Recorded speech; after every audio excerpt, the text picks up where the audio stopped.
Good afternoon, everyone. Welcome to Air Ambulance Charity Kent, Surrey, Sussex, and one of our many live streamed sessions throughout the day as part of Restart a Heart Week. Lovely, we can hear it, but it's not full screen. So you will understand very quickly that we are medical professionals and definitely aren't going to give Blue Peter a run for their money. So if we have some tech issues today, Dave has put some links to some of our pre-recorded footage in the chat that you should be able to access. Hopefully it will all work and you can stay with us for these live sessions. The idea is to make these essentially interactive. If you're happy to, please stick your camera on. It just allows us to kind of engage with you and see what's going on, but I also recognise not everyone will want to do that. This session is for kind of secondary school age children plus. So you can just hear our aircon doing its clean. For secondary school age children plus, so I know we did have a primary school within here.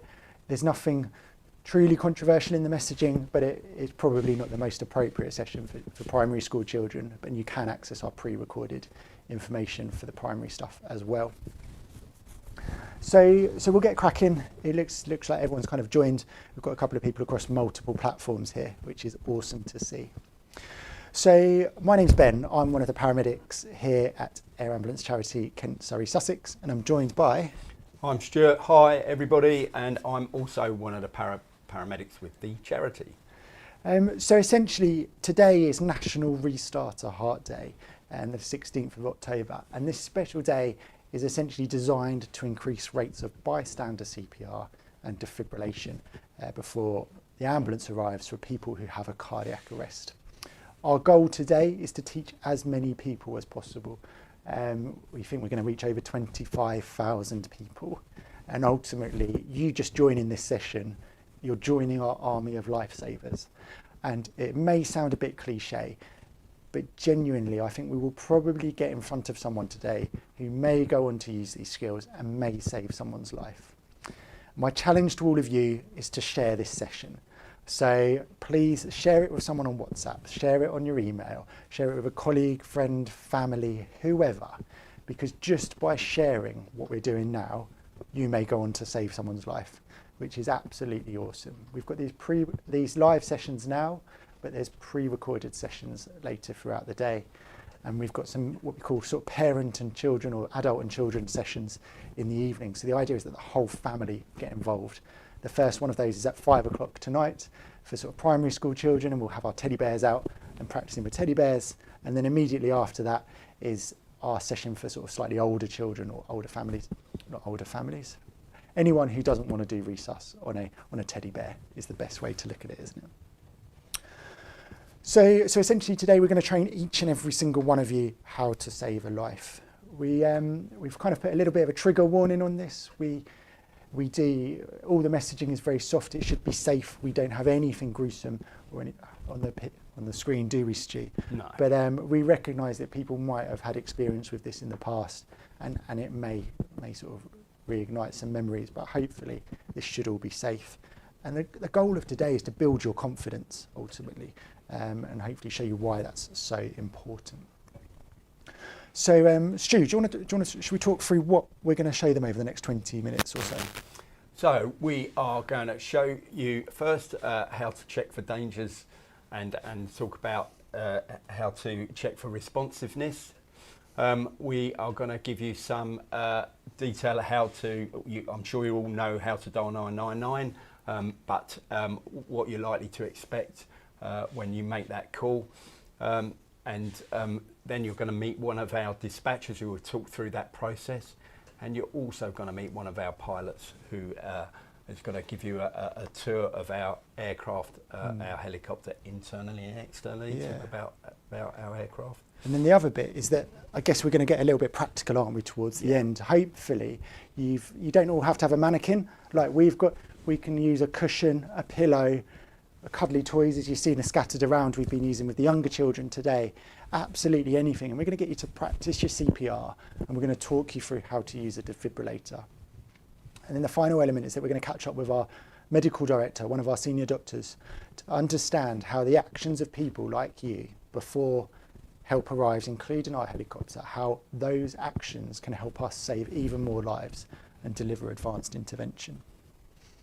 So I guess the big question, Stu, is why are we doing this, isn't it? It's, why are we literally teaching tens of thousands of people how to do CPR? Why bother? We're an air ambulance charity. Why is this such a big problem, and why have we got so much interest in it? Well, it's a community problem, really, I think, and we know that 24 people within our area have an out-of-hospital cardiac arrest. So it wouldn't be an uncommon thing to see someone have a collapse in front of you. Yeah. And that's 24 every single day, isn't 24 every day, yeah. And 80% happen in the home, which is really sad. Yeah, and I think that will be a slight shock to certain people, that they think it's going to be, they might have to use these skills on a stranger, someone that they don't know. But actually our data is really clear, isn't it? That, like Stu says, 80% occur in a private residence. And therefore, really sadly, it's likely to be friends, family, loved ones that you will need these skills for. And that's why we're so keen to equip you with these skills, aren't we? Yeah, and currently only 1 in 10 survive an out-of-hospital cardiac arrest. Yeah. So this is why today is really, really important, because we want to increase that number of people who survive. And this was what will make you lifesavers. Yeah, we've and you'll hear throughout the day, our helicopter can get anywhere within the southeast within 30 minutes. But as Stu said, only 1 in 10 survive, and there's a 10% fall in survival for every minute that CPR is delayed. So those first few minutes before the ambulance arrives or other help arrives are absolutely crucial.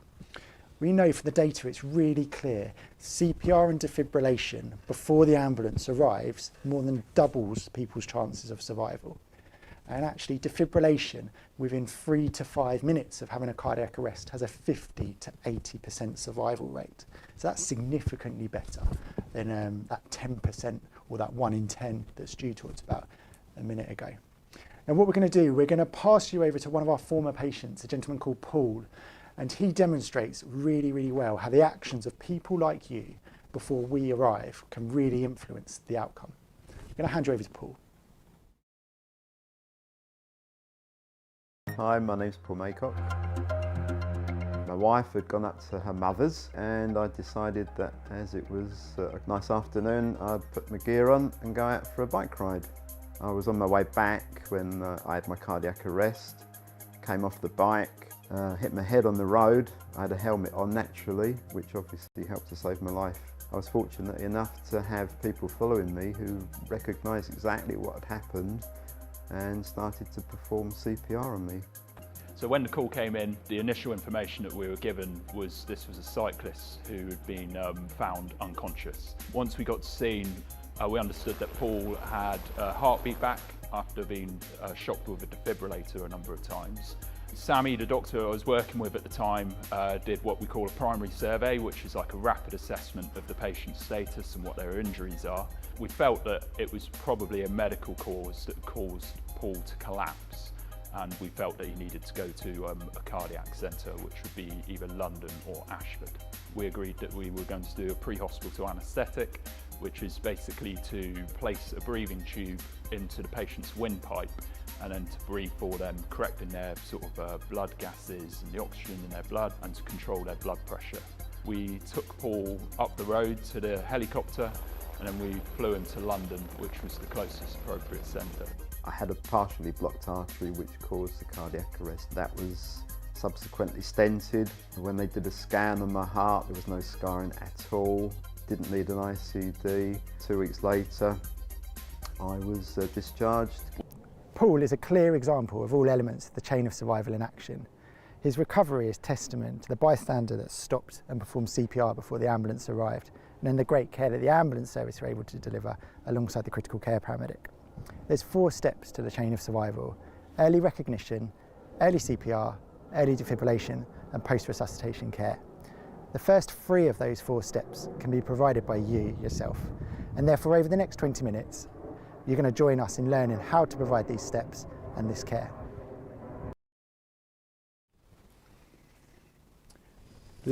Lovely, welcome back everyone. So having seen how important CPR is and the difference you can make as bystanders, and it really is the difference you can make as bystanders, we're going to talk you through this process and just show you the initial steps for how to save a life. Now, we're going to be really, really clear with the first step. We're going to talk you through something called Dr. ABC, with each of those bits standing for something, and the D at the start stands for danger. Now, we talk about checking for danger lots, and if anyone's ever done a first aid course or any kind of medical course, they'll talk about checking for danger at the start, won't they, Stu? But I think we sometimes superficially discuss this, we kind of look over it, and actually it's really important. We see this time and again in our work, don't we? Yeah. That people do actually consciously check for danger. And because we know that whatever caused that person to collapse that you've come across or become injured might also be a risk for you, mightn't it? And I think you were talking earlier this morning about some common dangers that people sometimes overlook, don't they? Especially when they're panicked in the moment. Yeah, so it's really important to think about the danger. It's so easily you see someone unwell, and your natural instinct is to go and help them, and you run towards them, but you really need to look around the danger aspect. Are they in a road that's still live? Or have they fallen in water through ice? You don't want to go on the ice and then fall through it yourself. Are they under scaffolding? Is there anything that's above them that can fall and hurt you? Just ice on its own on a path, you run, you slip, is there oil? So all of these things that you can put yourself in danger. Railway lines, another one. Don't go near a railway line. Things like that are really, really important that you look after yourself. What would be really bad is that the rescuer that you are also gets hurt and needs rescuing. So danger is a really, really important element to remember. And we see this really sadly in the news every year, don't we, Stu? We hear about people who have gone into water to rescue their dogs, or like you say, onto ice to go rescue an animal or another person and fallen through it and become injured themselves. So it's not a fictitious thing that we talk about. The risk is most definitely there, isn't it? And sometimes the danger can be so significant that all you do is just call for some help, and that is all you can do because the risk is so significant to you. Now, once we've checked for danger, the R is the next step, the R in doctor, and then that stands for response. So once we've checked for danger and that it's safe to approach, we then need to check for a response from our person who's collapsed. Okay, it might be that they're asleep, ultimately. It might be not everyone needs CPR, and checking for a response is a crucial step in deciding whether someone needs CPR or not. And there's two ways to do that, isn't there, Stu? Yeah, first of all, you need to just be really loud and confident, okay? And go up to the patient and just shout to them, "Can you hear me? Can you hear me?" And see if they respond to that. But also give them a little shake. You know, that's that gentle stimulus of touching a patient, and give them a little shake, grab their arm, give them a little movement, just to see if they respond to you. And that physical stimulus can be really important, kind of. It might, like you say, it might be that the person can't hear you because they might be deaf. They may have a medical problem that's affecting their hearing. So doing that kind of shake and shout as we talk about is really important, isn't it, Stu? Because if that person wakes up, then actually we know that they must have a pulse. They must be pumping blood up to their brain. And so actually this isn't as time critical as what we're talking about, which is cardiac arrest. So let's properly explain what cardiac arrest is, Stu. Yeah. So cardiac arrest is the most time critical emergency that we deal with, isn't it, as a service? It's when people's hearts stopped beating and therefore is no longer pumping blood around the body. And this is different to a heart attack, isn't it? Yeah, absolutely. Yeah. So we know that a heart attack is essentially what we call a plumbing problem. One of the 3 blood vessels that supplies blood to your heart muscle has become blocked, and therefore your heart muscle will start to die, but your heart can still beat at this point. It may lead to a cardiac arrest, but many other things do as well. And the cardiac arrest is a different problem. That's what we call an electrical problem. So the electricity goes across your heart to cause it to beat. And if that electrical activity becomes chaotic or stops, then your heart will no longer beat. And that's what we're talking about here. We're talking about when that electricity becomes chaotic or stops. And if that's the case, every single minute counts. We've told you about checking for danger, and we've told about checking for a response, that shake and shout. And if the person doesn't wake up, you're going to need to get help and call 999. what we're going to do, we're going to hand you over to Carol, who's one of our dispatchers in our ambulance control room. And she's going to talk you through some tips and tricks around calling 999, because it could be one of the most stressful phone calls you ever make. What I want you to think about whilst you listen to this, especially because we've got some adults and we've got some sort of older students on the call, I want you to think about essentially what is your process. So we know in our clinical practice, don't we, that when we go to systems and organisations which have a well-drilled process for if someone becomes unwell, it's so obvious, isn't it, Stu, yeah, compared to those that haven't practiced. And my challenge to you is how quickly could you get someone who is confident enough to do CPR next to the person that's collapsed? And also how quickly could you get a defibrillator to the furthest parts of your school, organisation, or wherever you work? I'm going to hand you over to Carol, and I just want you to think about those questions whilst you listen to her tips and tricks. My name's Carol. I am a dispatcher for the Air Ambulance Kent Surrey in Sussex. Today I'm going to tell you how you can call and stay calm in an emergency. So firstly, you need to speak clearly. If possible, call from a landline. So once you know your address, what are the first two questions the call taker will ask you? So they will ask, is the patient conscious and is the patient breathing? Once you've opened the door, you go straight back to the person. Afterwards, you don't stop the CPR until the ambulance crew arrive and take over from you.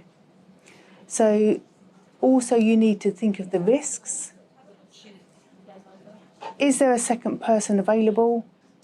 Can they wave the ambulance crew down? So just a short recap. You will be asked, is the patient conscious and is the patient breathing? You need to know your address. Open the door when you are told to. Have someone meet and wave down the ambulance crew. And if you can, put away any family pets.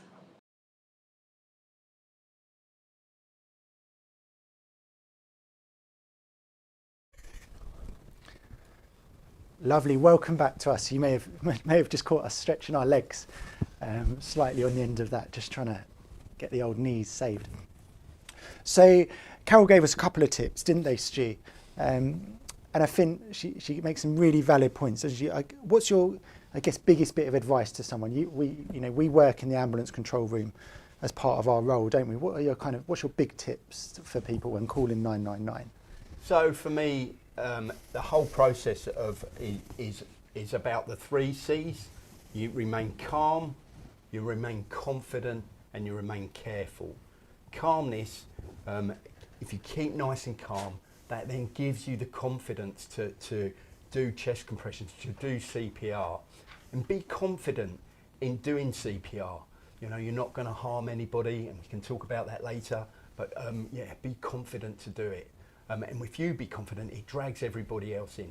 And then remember to be careful. Think of those dangers that are around you. It's a fluid situation, so dangers can come and go, so you need to be careful. And then in terms of the confidence, in your processes, make sure that you also have someone available to wait for the ambulance, so you can direct them to where the patient is. If you're in a big building, a school, or a big complex where the actual cardiac arrest may be away from the road in a bit of a remote location. Yeah, and I think, we've echoed it the whole way through. Every minute counts, doesn't it, in cardiac arrest? And again, we've seen, I can think of, jobs that I've been to as a clinician where, the school's got every single gate open, there's someone to meet you on the gate to get you there, and we've had positive results from that, and it's a team effort to save a life, isn't it, Stu? Yeah. We want absolutely everyone to buy into this. Yeah. So we've talked about calling 999, and I guess the other bit that's quite unique to us is that for some cardiac arrests, we will send our helicopter, and that allows us to deliver our medical team anywhere within the southeast within 30 minutes. We're going to hand you over to Suji, who's one of our pilots, and he's going to tell you a little bit about our aircraft, as well as some of the special dispensations that allow us to fly 24 hours a day, including at night, and through controlled airspace, such as Gatwick and Heathrow, in order to get to our patients as quickly as we can. Hello everyone, My name's Suji, I'm one of the pilots here at KSS, and I'm here to give you a little bit of information about the aircraft that we fly, the Augusta Western 169 that you can see behind me. It's a very sleek, very fast aircraft. It travels at about 170 miles an hour, which allows us to cover all 3 counties within 30 minutes. So Margate is the furthest east that we go, and we can get there from Redhill in about 30 minutes, especially seeing as there are no traffic light speed cameras or traffic jams. This is a real advantage of getting our critical care and our paramedic and doctor to a patient as fast as we possibly can, which is our main target. So this is the inside of our aircraft. The Augusta Western 169 has a large cabin space which allows us to take both our doctor, paramedic, our patient who's critically injured, and potentially a parent with us to hospital. We have this very large stretcher that the patient will be arriving from the scene with our doctor and paramedic. They slide in over the top of here. They then get hooked up onto a ventilator and a monitor system, as you can see in the background. We then push this in, rotate it in, and slide the passenger into the centre of the aircraft with all the straps on. We get our doctor and our paramedic on board, and then we take off and take them to hospital as fast as we possibly can. As you can see, it may look relatively small from the outside, but it is one of the largest ones that is around in the air ambulance industry, and it works very well for us. When we're on our missions, we go between our base and our patient, but sometimes we have to travel through a Gatwick airspace, and we use an alpha call sign instead of blue lights, because that allows air traffic control to prioritise us over other air traffic, and occasionally allow us, or usually allow us, to fly a straight line from our first point to our second point, so it cuts down the time significantly. We also fly at night, which is why we have 2 pilots. It's also a complex aircraft. So at night we use night vision goggles, and we use a very bright light on the front so that we can provide a 24-hour service to the communities. We still can get to everywhere in the 3 counties at night, and we do it as fast and safely as possible. Our target time during the day is 5 minutes to launch from the call coming in, and at night we have a little bit of extended planning because we need to look more carefully at the sites that we go to. Thank you very much.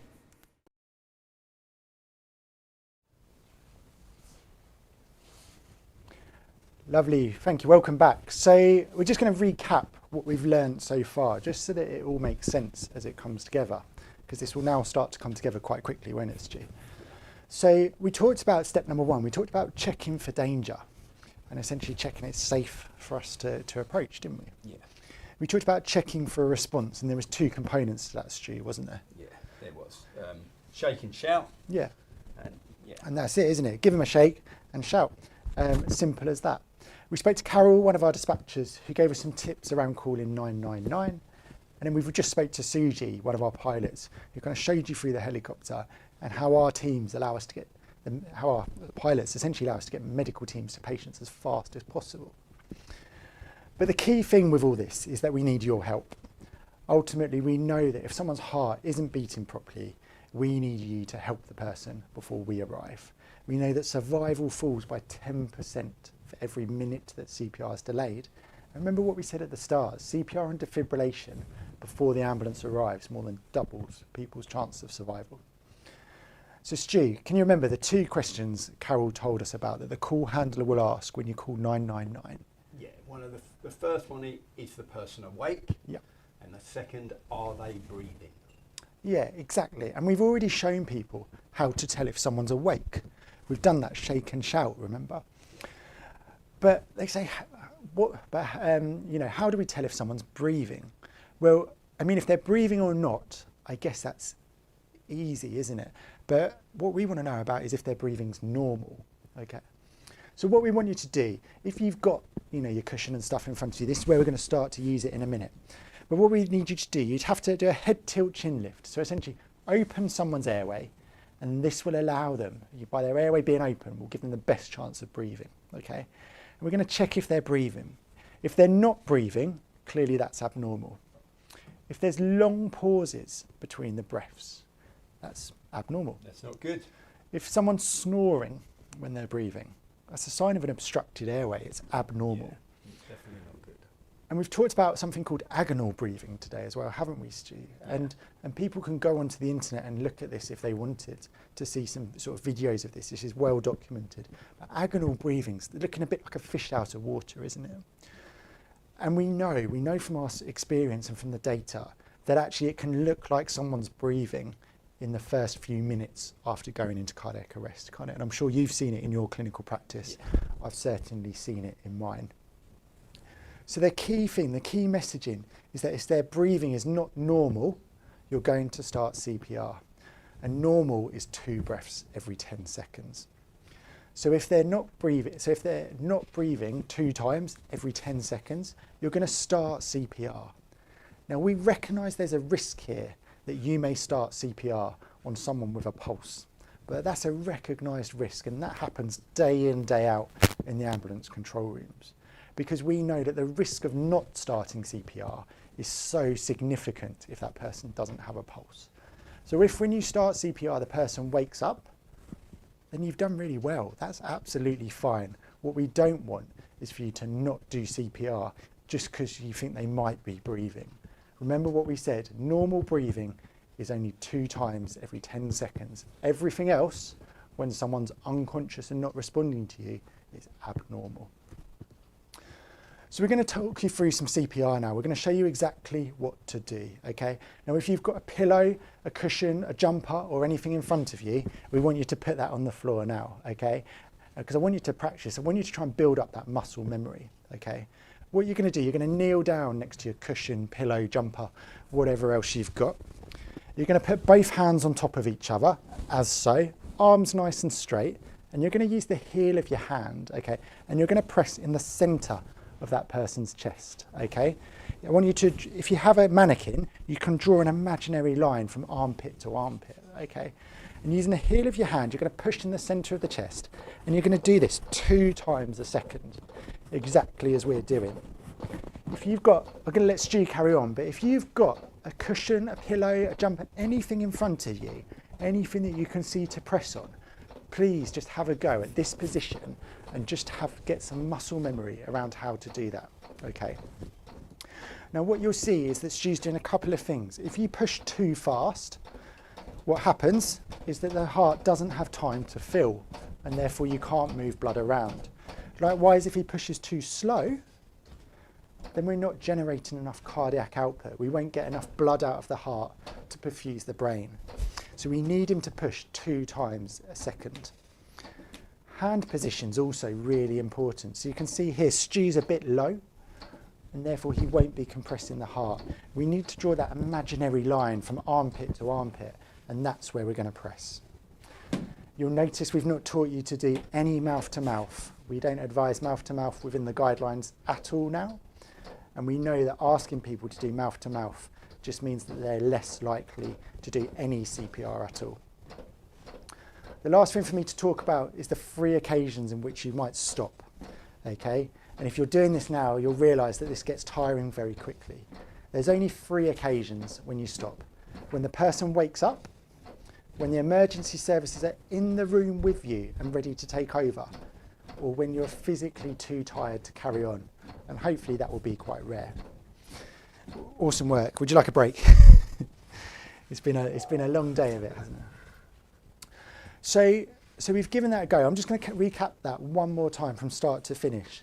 So to do your CPR, arms out straight in front of you, hands on top of each other, and you can interlink your fingers, you can hold onto your wrist, you can do whatever you'd like. And you're going to put the heel of your hand in the centre of the person's chest, drawing an imaginary line from armpit to armpit.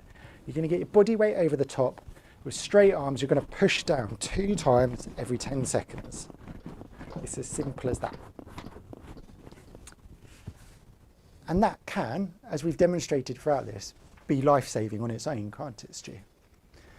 But what we know is that CPR combined with defibrillation is really effective, isn't it? And as we've said a couple of times now, those 2 things together can more than double people's chances of survival. So we're going to move to one mannequin, and we're going to show you something called a defibrillator, an automatic external defibrillator. So you might see these out and about in public. These are in schools, they're in some workplaces, leisure centres, gyms, parks, phone boxes, fire stations. They are everywhere, aren't they? They are. And we know that when these are used, they give people the best chance of survival. But we also know that people lack confidence in using these. And therefore, we're going to show you exactly how easy it is to use. Now, I appreciate you won't have a training defibrillator with you, but we're just going to show you on the screen exactly this. This is the exact same process, other than it hasn't got live electricity in it. But it will show you exactly how simple it is to do it. If you're practicing at home and you're doing CPR, I want you to just do CPR along with Stu. And then as we deliver the shock, I want you to come clear exactly as Stu would do. Again, it's just building that muscle memory, okay? So Stu, if you start some CPR, and we'll just talk through that process. So I'm going to turn it on, and we're just going to follow the instructions.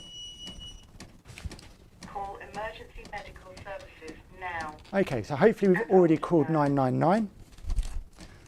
Follow the voice prompt calmly. And we're literally just going to follow the instructions of the machine. Remove all clothing from chest and stomach. So you're going to remove the patient's clothing, If necessary. and there's often scissors and stuff with these machines in order to Take cut out the through pads clothing. from the bottom of the device. You're going to take out the pads, and you're going to have Now two open pads, the pads okay? packaging. They're going to have a picture on them, and it's going to show you exactly where to put it. You're just going to follow these pictures. Look closely at the picture. So picture on number each 1, pad. and it's going to go in the top right of the Peel person's pads chest. labelled 1 and stick to Pad the number left 2 of the patient. is going to go underneath the left armpit, okay? As soon as the pads are on the machine will start to analyse. So you're going to stop, just like Stu's doing, Shock advised. and you'll see Stu standing nice and clear. He's making sure that he's obviously clear of the machine. Flashing orange No one's button touching. Now. The machine's Deliver beeping, shock. Shock delivered. and I deliver the shock. As soon as the shock's been delivered, Stu's going to restart the CPR. Now. And this machine Press the flashing will blue actually give us a metronome as well, so it will beep to give us the timing. And it is as simple as that. system shutting down. It is as simple as that, and just following the instructions. We're going to do a run through from start to finish. Just before I do that, I'm just going to show you the pad position again on the mannequin. If we just tilt the mannequin up, Stu, what you'll see is essentially we've just sandwiched the heart with the pads. So one sits in the, it's not projecting massively well on the screen because of the lighting, but one sitting in the top right of the chest here, and one sitting underneath the left armpit. We're just essentially sandwiching the heart, okay? And again, the picture on the pads shows you exactly where to put these.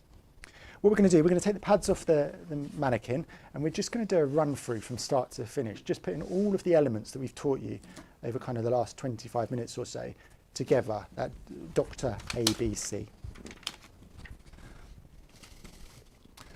So I encourage you again, like, please, join along with us. If you're lucky enough to have a mannequin in front of you, please run through it at the same time as us. If you've just got your cushion, your pillow, whatever else, practice your CPR alongside us. Again, just let's build up this muscle memory.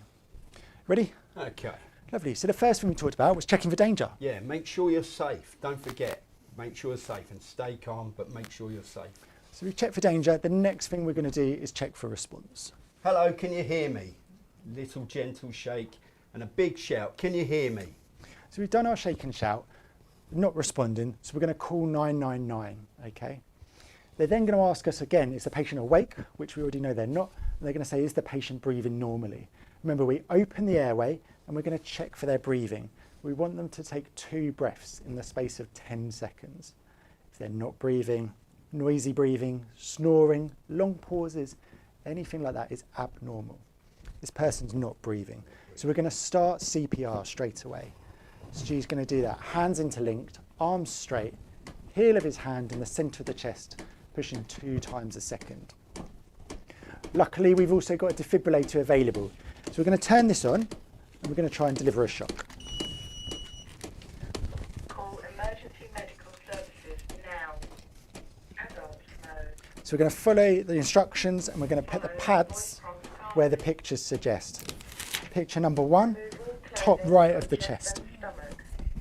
Rip clothing if necessary. Picture number 2, underneath the left armpit. Pads are on, and again, as soon as the pads are on, the machine's picked it up. So if you're doing CPR with us, stop at this point, let it analyse. Shock advised. So it's advising a shock. Stu's making sure that he's nice and clear, Clear. the machine's flashing, Orange button. and we're going to deliver that shock. Delivered. Stu gets straight back on the chest, so he's trying to minimise that pause and restart CPR. Now. And the machine's going to give us a metronome in a second. First. Lovely. System shutting down. So you're going to keep doing that until the machine every 2 minutes will ask you to reanalyse. But it really is as simple as that. We've not skipped any steps, have we, Stu? That is all we are asking people to do. And hopefully we've given you the confidence to deliver that. Now, the very last bits of the session, we're going to hand you over to Duncan, who is our medical director, one of our senior doctors. And he's going to talk a little bit around essentially some of the advanced interventions that we can deliver. But some of these are only essentially capable of happening because of the actions of people before we arrive. At the very end, we're going to do a quick Q&A. So if you've got any questions, please start to put them into the chats now, and we'll be more than happy to answer some questions with you at the end. For joining us today and forming part of our army of lifesavers that we're trying to create across the southeast. Now, I'm joined by Duncan, one of our doctors here at KSS, and what we want to discuss over just the next couple of minutes is what we're doing to try and help cardiac arrest survival within the southeast. Now that you are all helping us with that chain of survival in the first few steps that we've talked about, we're going to tell you what we're doing to kind of support you in that fourth step. Now, Duncan, we've spent the whole day training people. We spent last year training people and trained literally thousands of people how to do CPR. And I think there's many people out there that think it's just too difficult. They're worried about performing it.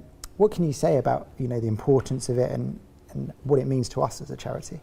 So early CPR, chest compressions and early defibrillation is the key part in increasing survival in patients who have cardiac arrest.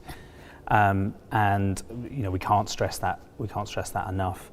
And we know that it doesn't matter how old you are, it doesn't matter what your background is, everybody can play a part in delivering that. It doesn't matter whether you're 7 or 79 or 90, everyone can perform CPR and everyone can use a defibrillator and everyone can be a lifesaver.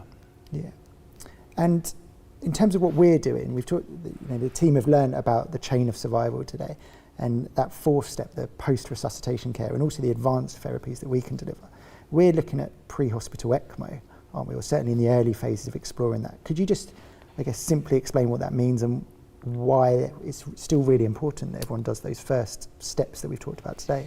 Yeah, so you're right. We are looking at new interventions to increase survival from cardiac arrest, and one of those, as you mentioned, is ECMO. And ECMO is a machine that we can now carry to the scene. The machines are now small enough that we could carry it in the helicopter. And that works as a mechanical substitute for the heart working as a pump. And it's a really exciting technology. We're not sure exactly how we'll be able to deliver that, but it's certainly something we're looking at.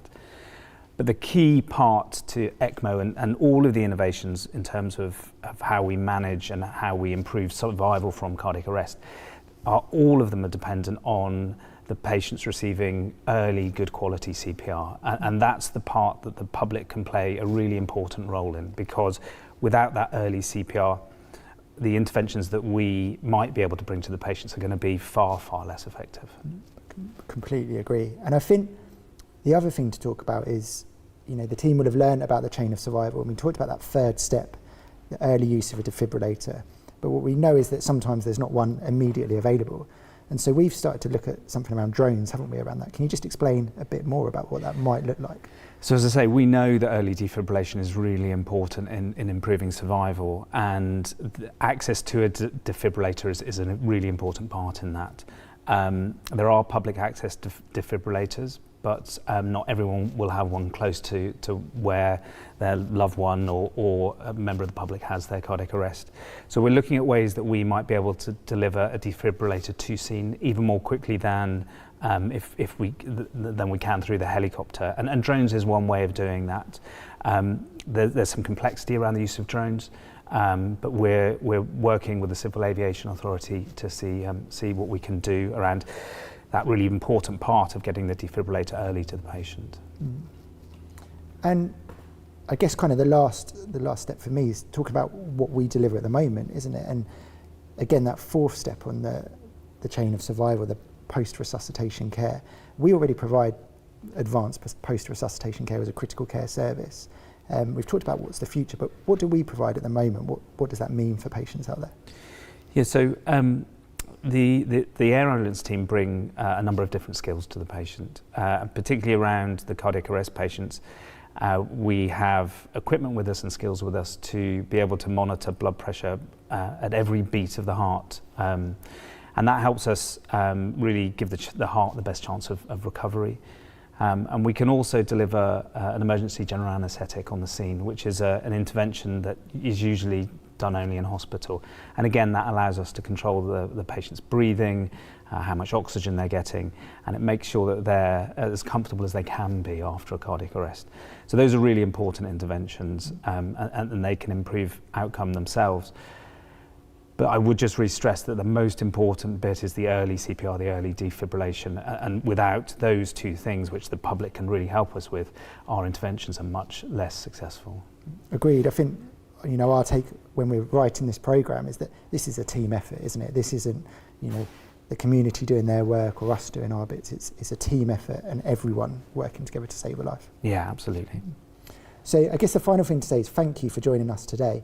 We've learned a number of things. We talked about the chain of survival, and ultimately, hopefully, we've now got thousands of extra lifesavers out there helping us to save even more lives in the community. Thank you.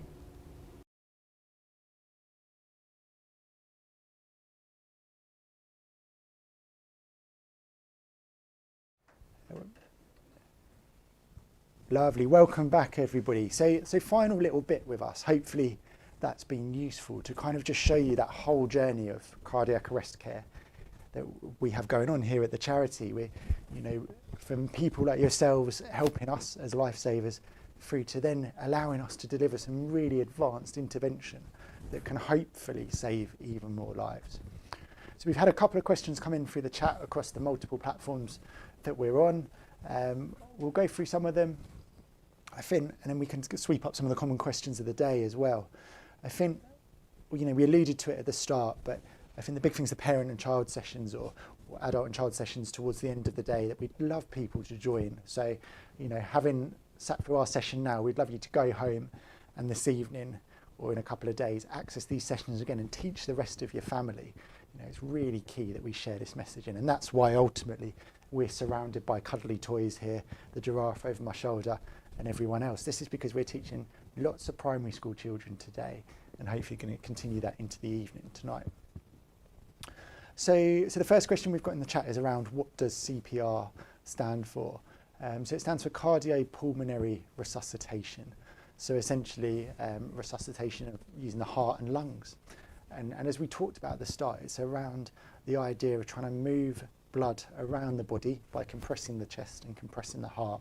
And essentially that buys us time until medical help can arrive and try and restart that heart.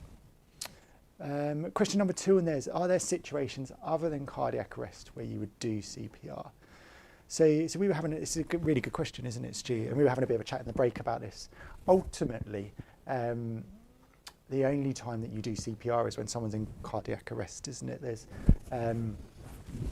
it's specifically designed to kind of replicate the pumping of your heart, and that's what we're trying to do by pressing down on the chest. Beyond that, I don't think there is any other times, is there? I'm trying to think even kind of with little technicalities and stuff. I think there may be different causes of cardiac arrest, so there may be, from trauma rather than a medical cause. But essentially, for you guys, you do exactly the same. Yeah. But, just remember the dangers if there's a trauma element, perhaps. Yeah. So we had a question earlier around, how would people know where the nearest defibrillator is? We talked about that, didn't we? So the call handler, we talked about Carol, didn't we? Yeah. And they will help you. So the call handler will tell you where the nearest defibrillator is, if there's one nearby. And some of these are in locked cupboards that you'll need a code for. And again, the ambulance service can give you the code for this.